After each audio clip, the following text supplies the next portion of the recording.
Please be ready for dictation of transcription number 303 from Sir Kailash Chandra magazine. It is an extract from the report of the Election Commission. 5 seconds to go. Start. Suggestions have, however, been made to the Election Commission that a chief electoral officer appointed under the present system might find himself to be too much under the control of the state government and that he might not sometimes be free to act independently in his capacity as the chief electoral officer, particularly in respect of matters which have a direct or indirect bearing on questions involving a political complexion or implication. It has been represented that there is a risk of his acting as a mere mouthpiece of the state government in such matters and of the Commission being deprived of the benefit of dispassionate and independent advice as also of objective reports which the chief electoral officer might feel himself debarred from tendering in the present scheme of things. The Commission is not unmindful of this risk and in fact has at times felt that some chief electoral officers may not have always been able to express themselves freely in controversial matters. It is quite possible, however, to minimize such a risk by adopting a suitable procedure in dealing with such matters. The Commission has already taken steps to ensure that the Chief Electoral Officer no longer acts or is even regarded as a limb of the state government, but that in regard to his statutory duties, he may act more and more as an independent authority under the direct control of the Election Commission. So far as he has to utilize the state government and act as a liaison officer between the state government and the Commission has always insisted that the Chief Electoral Officer must be given an adequate secretariat status in the state government, for example, that of a secretary, joint secretary, or deputy secretary. Without such a status, he cannot deal with the subordinate officials with the authority of the government and would have to go up to the department concerned in every little matter in which a government order is considered necessary.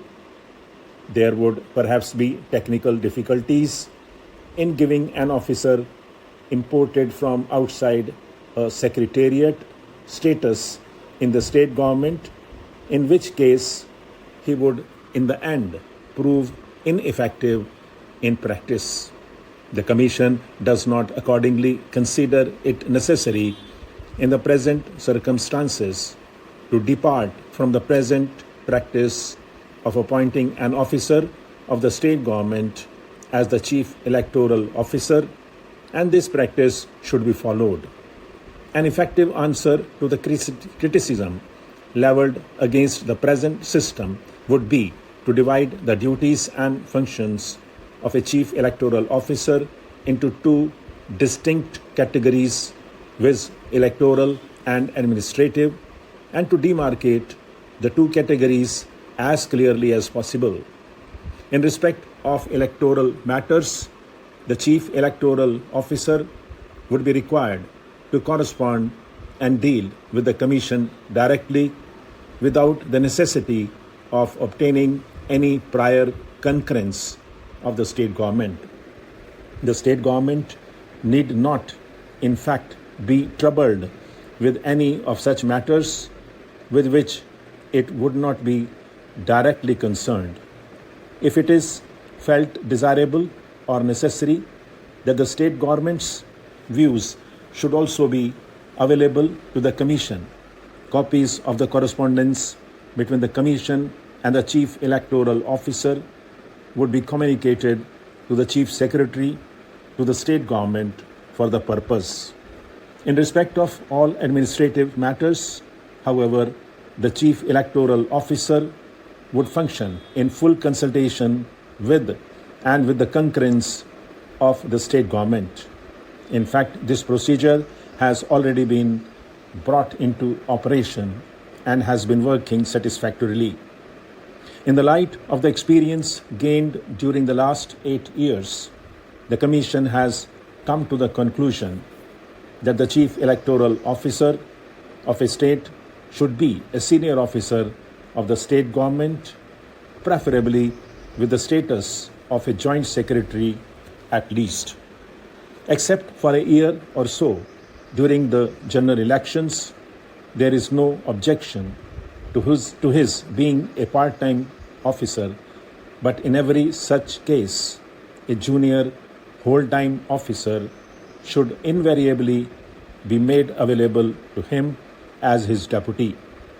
The Commission has noticed that many part-time chief electoral officers find it difficult, in view of their other preoccupations, to undertake tours to the districts, and this inevitably results in the loss of an effective touch between the chief electoral officers on the one hand and the district officers and the other election officers in the district on the other.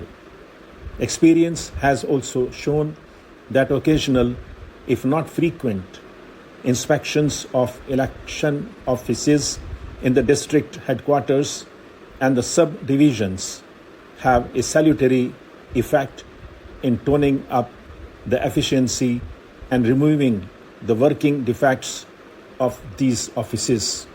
Such inspections also afford a very valuable opportunity to the local election officers to apprise the Chief Electoral Officer and through him the Election Commission of the practical difficulties, if any, they experience in carrying out the provisions of the law and the directions of the Commission and the Chief Electoral Officer.